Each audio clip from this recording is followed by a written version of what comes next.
Today, we're going to talk about how we can include differentiation as we are outlining our lessons and preparing instruction for our students. The word differentiation is a common word that you will hear as a teacher.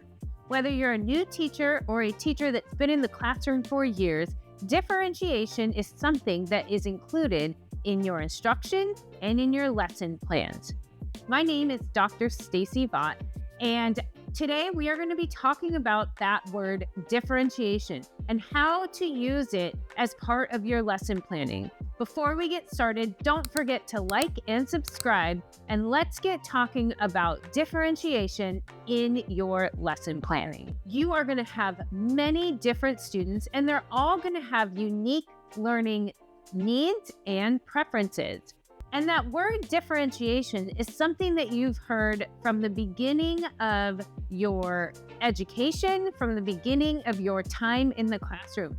But do you really know how to include differentiated learning in your lesson plans? Today, I want to talk about 3 different opportunities as you are outlining lesson planning to include differentiation and meet the various needs of all of your students. You are always going to look for that alignment piece and start with your ending.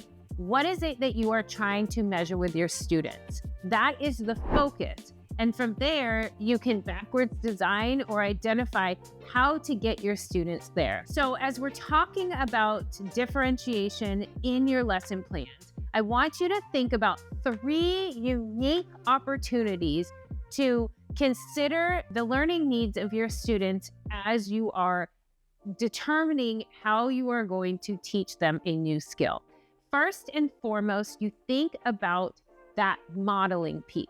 When you are teaching the new skill to your students, how will you model for your students in various ways? Again, if we go back to that term differentiation, that means that you are thinking about the unique needs of all of your students.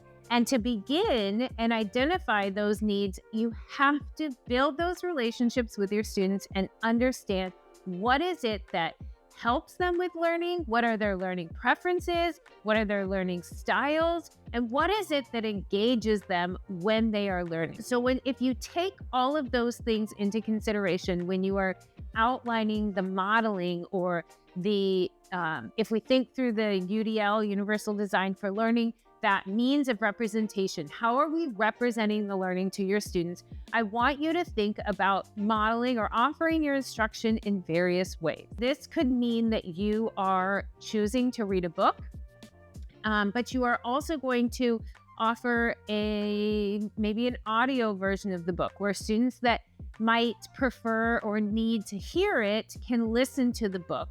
You have different visuals available for them. The vocabulary words are visually represented, as well as you include a symbol or a picture that connects the students to those vocabulary words. So let's think of an example. If we are teaching the letters T and D, I always go back to my kindergarten days. If we're teaching the letters T and D to our students, thinking through the lens of differentiation, I might have some different options to teach those letters. I'm going to have the visual letters T and D. I may include as part of my modeling instruction a YouTube video that goes over the letters T and D. I may also include an anchor chart, which is similar to a poster where I have the letters T and D included with pictures that have T or D as the initial sound. So right now, I have shown them the letters. They have watched a video or heard a song that represents the letters. They have seen an anchor chart, which is like a poster that has letters on it. And I may even include maybe a felt board that has the letters T and D and some objects that they can go categorize that start with T or D. These are 4 different ways that I am trying to teach the students T and D. I'm not just picking one way, I'm offering a variety so that I'm meeting those differentiated needs of my students. The second place in your lesson plan that you need to think about differentiation. Practicing the skills and really making sure that they understand what it is you have taught them. If you're thinking back through that Universal Design for Learning framework, this is your means of engagement. This is where you're engaging your students. Once again, I want you to think about the different ways that you are engaging your students.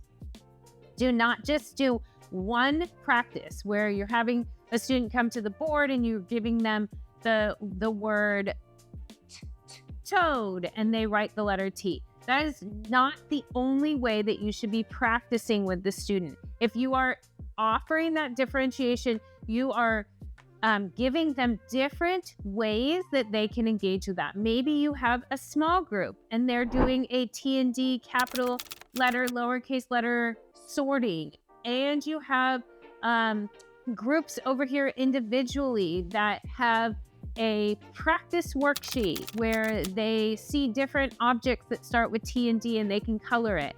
And then maybe you have those students that need that tactile or need to touch something, and they are in a sensory table where they're getting to practice writing T and D, or they're using the felt board.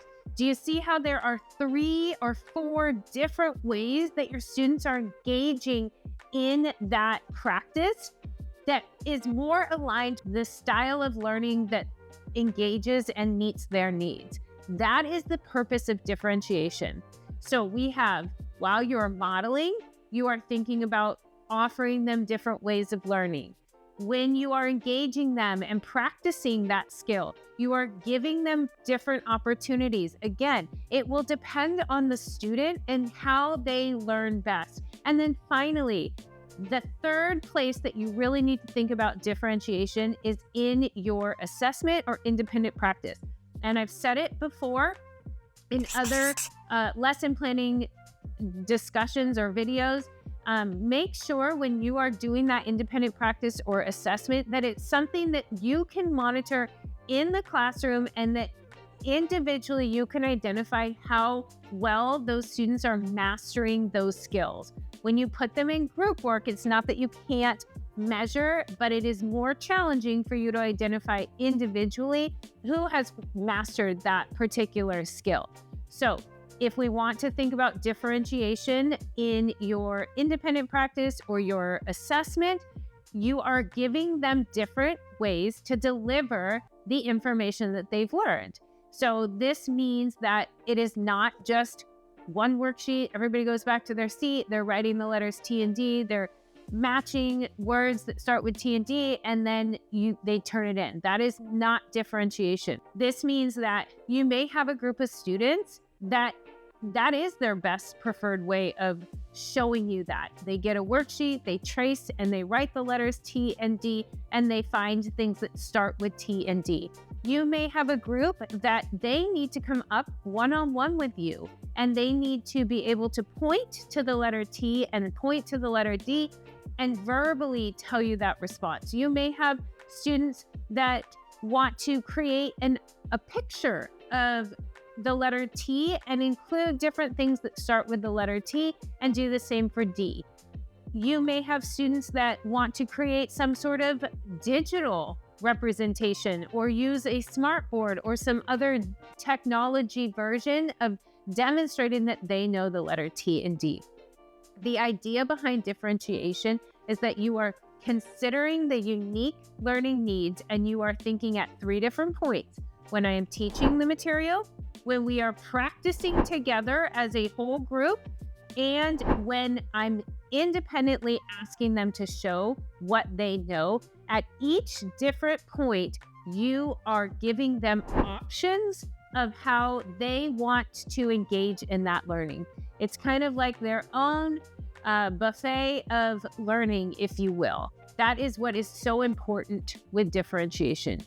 Again, think about your students, get to know your students, build that relationship, and then identify what is the best way to help them learn this material. It is work on your part, but once you really understand how to differentiate learning, the outcomes are always successful.